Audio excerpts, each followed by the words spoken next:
of a life whose happiness will be felt for generations. We meet to honor a man whose presence once commanded his very room, whose voice once summoned the best in us, and whose conviction never doubt. Even the strongest winds of public opinion, President Muhammadu Buhari, GCFR, former head of state and former president of the Federal Republic of Nigeria, has gone to rest. He was first among soldiers in war, first among citizens in peace, and first without ambition or flattery in the heart of his fellow citizens. Yet it was in the quiet and unadorned settings of his private life that his true greatness was revealed. Pious, without show, just without cruelty, humane without sentimentality, temperate without coldness, and sincere without guile. Steady in posture and spirit, dignified in bearing, and commanding in his very presence. His example guided all who surrounded him. Still, it endures. To his peers, he was respectful and without pretense. To those who sat under him, he was kind without condescension. And to those whom he loved most intimately, he was unfailingly tender, loyal, and good. His life was a rebuke to vice and a refuge for virtue.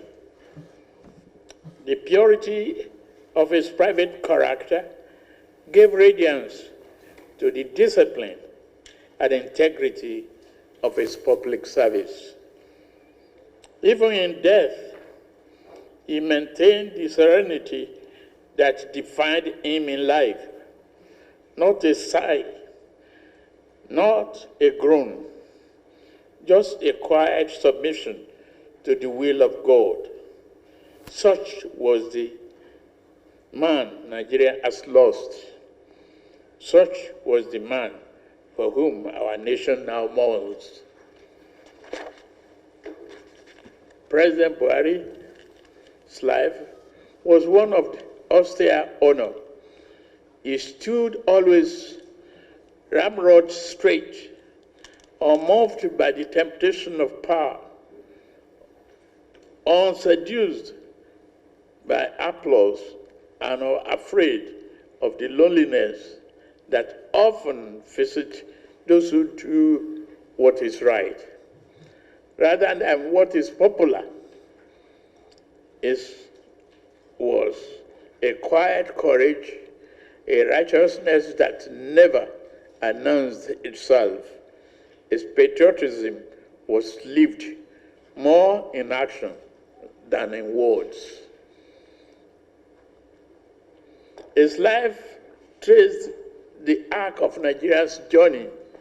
Born before the independence, he became a young soldier in the struggle to keep our nation whole.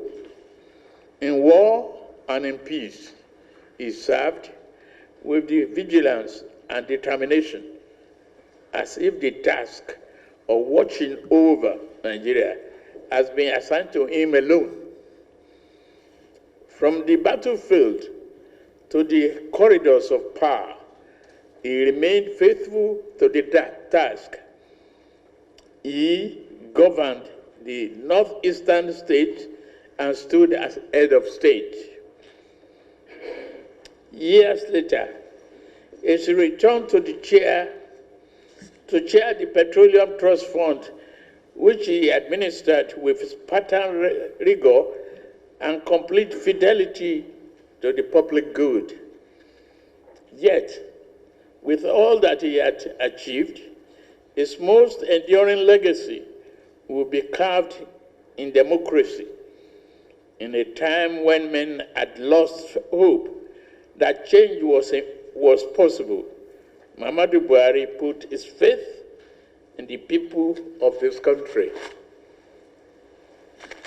We stood together, he and I, alongside others, drawn from across the political spectrum, regions and tongues.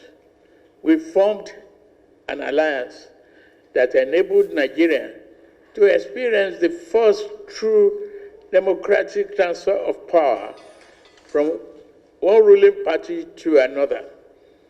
When he was sworn in as our party's first elected president, he led with restraint, governed with dignity, and bore the burden of the leadership without complaint.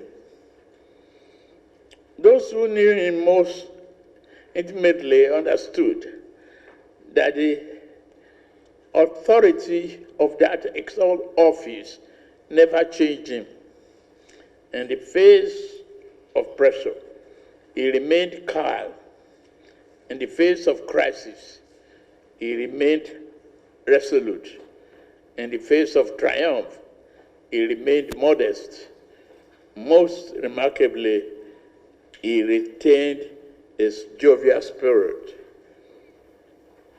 When his tenure ended, he returned to Dara, not to command from the shadows or to hold court, but to live as he always had, never seeking to impose his will, but content to let others carry the nation forward. President Buhari was not a perfect man. No leader is. But he was, in every sense of the word, a good man, a decent man, an honorable man.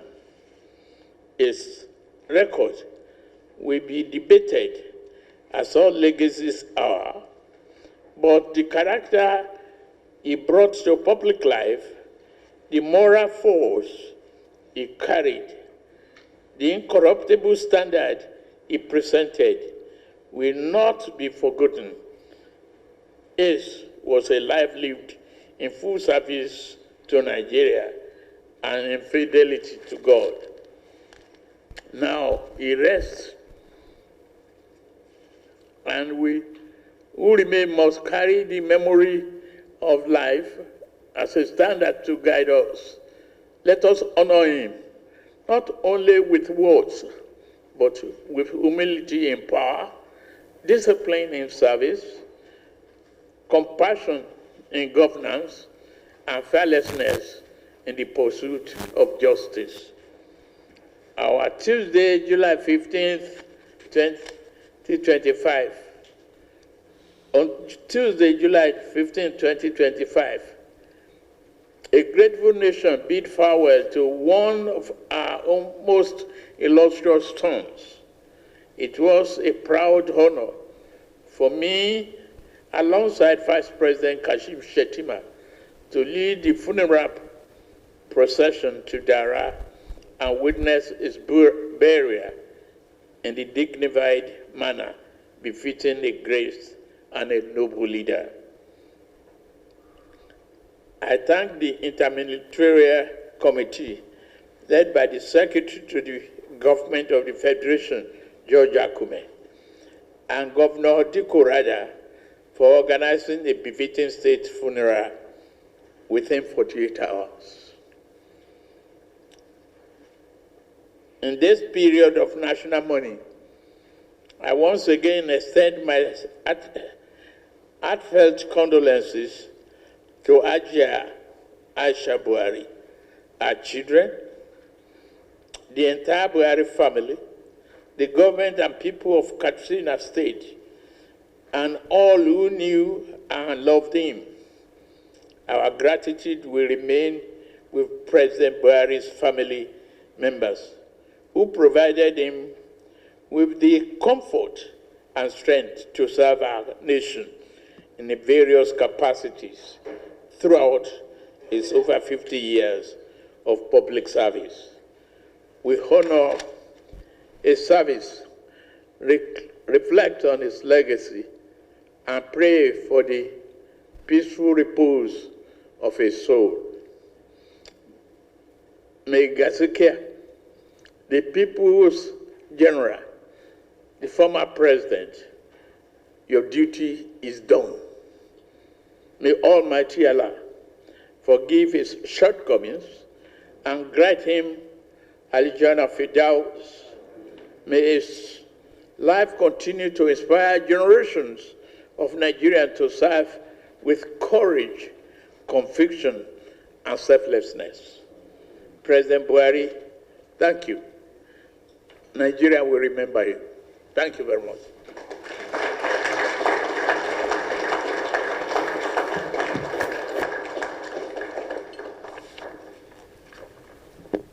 We adopt naming of University of Maiduguri with a new name as Muhammadu Buhari University, Maiduguri.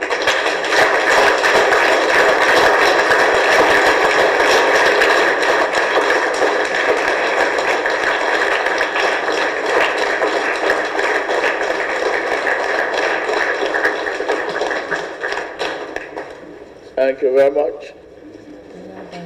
Now the prayers.